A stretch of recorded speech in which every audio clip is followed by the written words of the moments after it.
আসসালামু আলাইকুম। নাজমাস রসইঘরে আরও একটা রেসিপি দেখার আমন্ত্রণ জানাচ্ছি। আজ আপনাদের সাথে শেয়ার করব আমি কিভাবে পারফেক্ট সানার পুডিং তৈরি করলাম।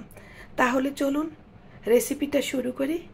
এখানে আমি 1 লিটার দুধ ছানা করে নিয়েছি আর হাফ লিটার দুধ জাল করে ঘন করে নিয়েছি আর নিয়েছি আমি 4টা ডিম।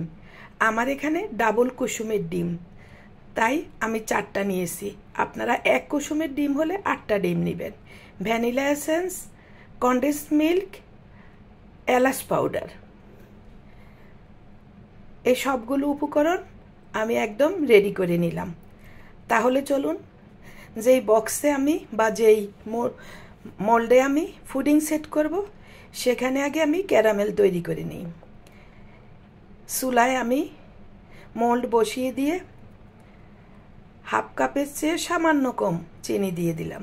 দিয়ে ভালোভাবে হাতল দিয়ে এভাবে আমি মোল্ডে ছড়িয়ে দিব। চুলা কিন্তু মিডিয়ামে রেখেছি।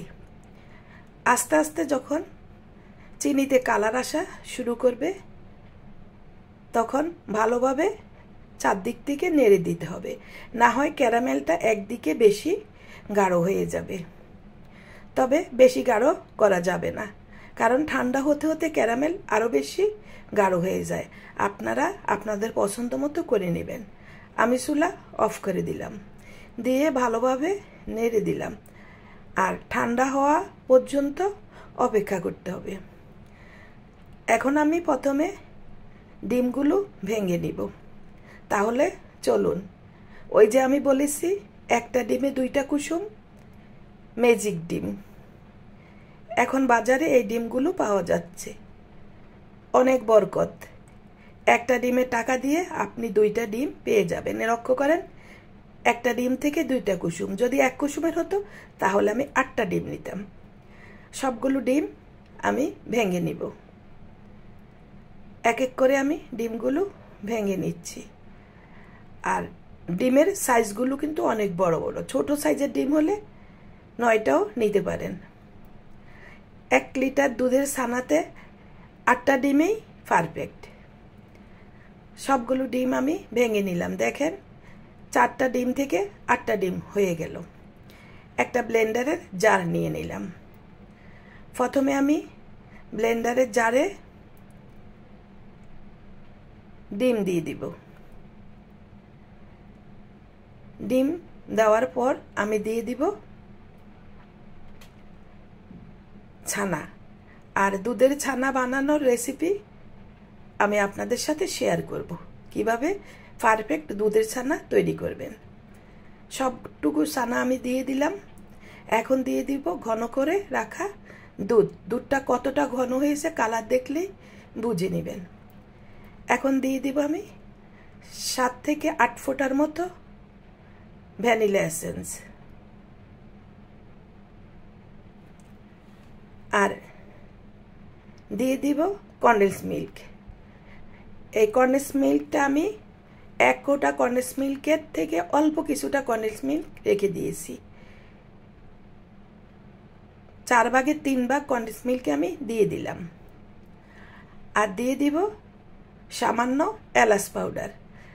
ডিমের যে একটা স্মেল থাকে, অনেকে এই ডিমের স্মেলটা পছন্দ করে না, তাই এলাচ পাউডার আর ভ্যানিলা এসেন্স দিলাম যাতে ডিমে কোনো স্মেল না থাকে।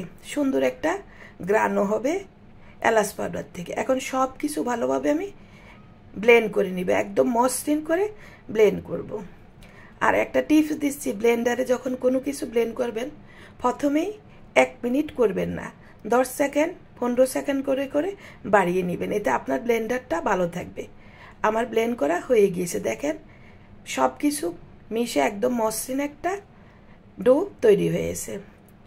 এখন ক্যারামেল করে রাখা মোল্ড বসিয়ে দিলাম। কালারটা অবশ্যই লক্ষ্য করেন, আমি এইরকম কালারটাই দিব আজ।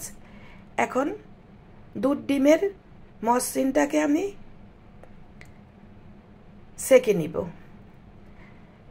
দুধ ডিমের মিশ্রণটা ভালোভাবে সেকে নিলে পুডিংয়ের ভিতরে কোনো ধরনের ফাটল বা কোনো ধরনের বাতাস থাকবে না, একেবারেই মসৃণ হবে। তাই সেকে নিতে চেষ্টা করবেন।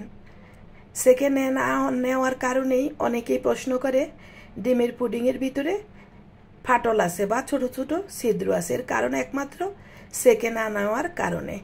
এখন উপর থেকে যে ফেনাগুলো হয়েছে আমি ভালোভাবে নেড়ে ফেনাগুলো মিশিয়ে দিলাম। এখন আমি ঢাকা দিয়ে দিলাম। আজ আমি পুডিং তৈরি করব রাইস কুকারে। রাইস কুকারের হাঁড়িটাতে আমি পানি দিয়ে দিলাম, আর দিয়ে দিলাম এরকম একটা স্ট্যান্ড। আর কতটুকু পানি দিলাম সেটাও আপনাদের সাথে শেয়ার করব। 1 কড়ের মতো আমি পানি দিয়েছি, এর চেয়ে বেশি পানি দেওয়ার দরকার নাই, না হয় পুডিংয়ের ভিতরে পানি ঢুকে যাবে। এখন আমি রাইস কুকারে ঢাকাটা বন্ধ করে রাইস কুকার অন করে দিব। যখন রাইস কুকার মাঝামাঝি অবস্থায় চলে আসবে, মানে রান্নার হাফ সময় চলে আসবে, তখন আমি রাইস কুকারটা অফ করে দিলাম, কারণ ফুল টাইম আমার লাগবে না। প্রায় 20 থেকে 25 মিনিটের মতো সময় লেগেছে। এখন আমি ঢাকাটা উঠিয়ে দেখে নিব পুডিংটা ঠিক মতো হয়েছে কিনা। এরকম একটা কাঠি দিয়ে কয়েকবার আমি দিয়ে দিলাম, একদম ফ্রেশ কাঠি বের হয়েছে, বুঝতে গেলাম যে আমার পুডিং হয়ে গিয়েছে। এখন আমি বাহিরে রেখে ঠান্ডা করে নিব। আপনারা চাইলে ফ্রিজেও রেখে দিতে পারবেন। আপনাদের সাথে শেয়ার করার জন্য আমি এখানে একটা টিপস করেছি, সেটা হচ্ছে আমি ঠান্ডা পানির মধ্যে 15 মিনিট পুডিংয়ের বাটিটা বসিয়ে রেখেছি, আর এই সময়ে আমার পুডিংটা সম্পূর্ণ ঠান্ডা হয়ে সেট হয়ে গিয়েছে। এখন আমি মোল্ড আউট করার জন্য প্রথমে ছুরি দিয়ে চারদিক থেকে ভালোভাবে কেটে নিলাম, এতে সুন্দরভাবে পুডিংটা মোল্ড আউট হবে। এখন যে প্লেটে আমি পুডিংটা নিব ওই প্লেটটা উপর থেকে দিয়ে উল্টিয়ে নিলাম, আর এখন আস্তে আস্তে ঘুরিয়ে ঘুরিয়ে আমি বাটিটা উঠিয়ে নিব, কারণ চট করে উঠালে পুডিং নষ্ট হয়ে যাবে। মাশাআল্লাহ, আলহামদুলিল্লাহ, কত সুন্দর একটা পুডিং তৈরি হয়ে গিয়েছে। কালারটা একেবারেই কি বলবো, আমার তো একেবারে চোখের নজর কেড়ে নিচ্ছে। আশা করি আপনাদের অনেক বেশি ভালো লাগবে। তাহলে চলুন এত সুন্দর একটা পুডিং কিছু ফটোশ্যুট করে নেই। আপনারা চাইলে এটা স্কিপ করে যেতে পারেন, আমার ভালো লাগলো তাই একটু ফটোশ্যুট করে নিলাম। যাই হোক, এত মজার একটা পুডিং রেসিপি দিয়ে দিলাম। তাহলে ফেসবুক পেজ থেকে দেখে থাকলে লাইক, ফলো, আর ইউটিউব থেকে যারা আজ নতুন জয়েন করেছেন চাইলে আমার চ্যানেলটা সাবস্ক্রাইব করে বেল বাটন অন করে রাখতে পারেন। আর এই ধরনের মজার মজার রেসিপি পেতে চাইলে কমেন্ট করে জানাতে পারেন কী ধরনের রেসিপি আপনারা দেখতে চান। এখন আমি পুডিংটা আপনাদেরকে কেটে দেখাবো। আপনারা আপনাদের পছন্দ মতো শেপে কেটে নেবেন। আমি এভাবে কেটে নিলাম। আর এখন দেখেন যে পুডিংয়ের বাহিরটা যতটা স্মুথ মসৃণ, ভিতরটা তার চেয়েও বেশি স্মুথ এবং মসৃণ। আলতো হাতে এবার আমি পুডিংটা তুলে রাখলাম। ওয়াও, লক্ষ্য করেন উপরের কালার আর ভিতরের কালারটা কতটা স্মুথ বা মসৃণ হয়েছে। আপনিও বাসায় আমার রেসিপি বলে করে ট্রাই করবেন। এখন আমি একটু আপনাদেরকে কেটে দেখাচ্ছি। আমি একটু খেয়ে টেস্ট করে নেই কেমন হয়েছে, রিভিউটা এখনই দিয়ে দিব। এত মজার একটা ছানার পুডিং তৈরি হয়েছে, আর এই পুডিংটা বানিয়ে 1 সপ্তাহ পর্যন্ত নর্মাল ফ্রিজে রেখে খেতে পারবেন। বাসায় যখন হঠাৎ করে মেহমান চলে আসে এই ধরনের রেসিপি দিলে মেহমান খুশি হয়ে যাবে। তাহলে রেসিপিটি ভালো লাগলে শেয়ার দিয়ে অন্যদেরকে দেখার সুযোগ করে দিবেন। আল্লাহ হাফেজ।